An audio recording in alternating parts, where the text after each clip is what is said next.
Atos 9. Saulo, respirando ainda ameaças e morte contra os discípulos do Senhor, dirigiu-se ao sumo sacerdote e lhe pediu cartas para as sinagogas de Damasco, a fim de que, caso achasse alguns que eram do caminho, assim homens como mulheres, os levasse presos para Jerusalém. Seguindo ele estrada fora, ao aproximar-se de Damasco, subitamente uma luz do céu brilhou ao seu redor, e, caindo por terra, ouviu uma voz que lhe dizia: Saulo, Saulo, por que me persegues? Ele perguntou: Quem és tu, Senhor? E a resposta foi: Eu sou Jesus, a quem tu persegues. Mas levanta-te e entra na cidade, onde te dirão o que te convém fazer.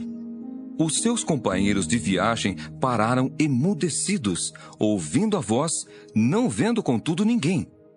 Então se levantou Saulo da terra e, abrindo os olhos, nada podia ver. E guiando-o pela mão, levaram-no para Damasco. Esteve 3 dias sem ver, durante os quais nada comeu nem bebeu. Ora, havia em Damasco um discípulo chamado Ananias. Disse-lhe o Senhor numa visão: Ananias. Ao que respondeu: Eis-me aqui, Senhor. Então o Senhor lhe ordenou: Dispõe-te e vai à rua que se chama Direita. E na casa de Judas procura por Saulo, apelidado de Tarso. Pois ele está orando e viu entrar um homem chamado Ananias, e impor-lhe as mãos para que recuperasse a vista. Ananias, porém, respondeu: Senhor, de muitos tenho ouvido a respeito desse homem. Quantos males tem feito aos teus santos em Jerusalém, e para aqui trouxe autorização dos principais sacerdotes para prender a todos os que invocam o teu nome. Mas o Senhor lhe disse: Vai, porque este é para mim um instrumento escolhido para levar o meu nome perante os gentios e reis, bem como perante os filhos de Israel. Pois eu lhe mostrarei quanto lhe importa sofrer pelo meu nome. Então Ananias foi e, entrando na casa, impôs sobre ele as mãos, dizendo: Saulo, irmão, o Senhor me enviou a saber, o próprio Jesus que te apareceu no caminho por onde vinhas, para que recuperes a vista e fiques cheio do Espírito Santo.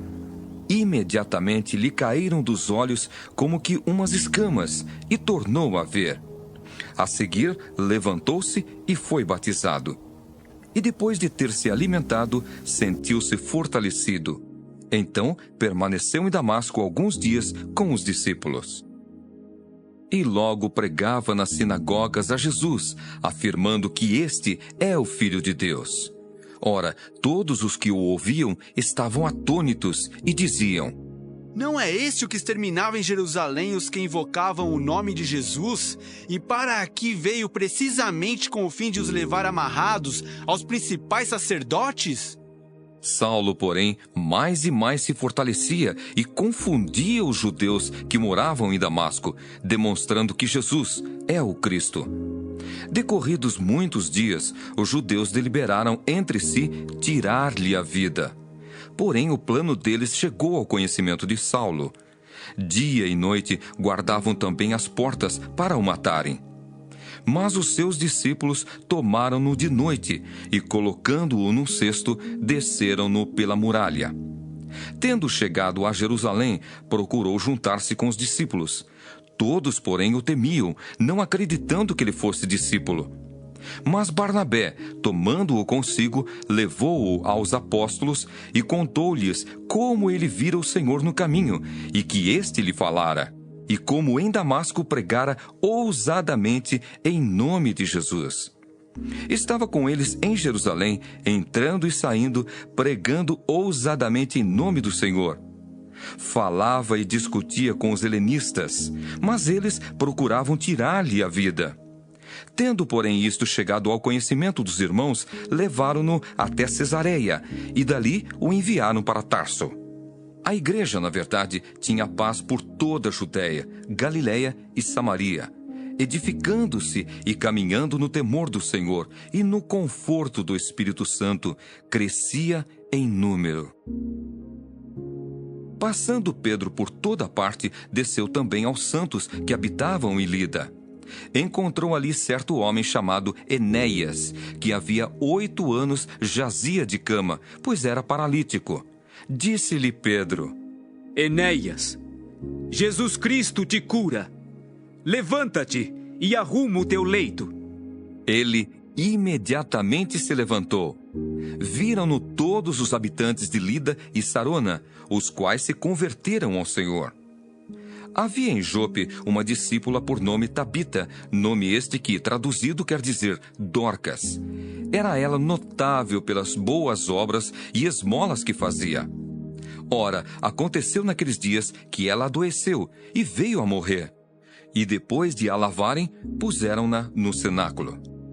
Como Lida era perto de Jope, ouvindo os discípulos que Pedro estava ali, enviaram-lhe 2 homens que lhe pedissem: não demores em vir ter conosco. Pedro atendeu e foi com eles. Tendo chegado, conduziram-no para o cenáculo, e todas as viúvas o cercaram, chorando e mostrando-lhe túnicas e vestidos que Dorcas fizera enquanto estava com elas.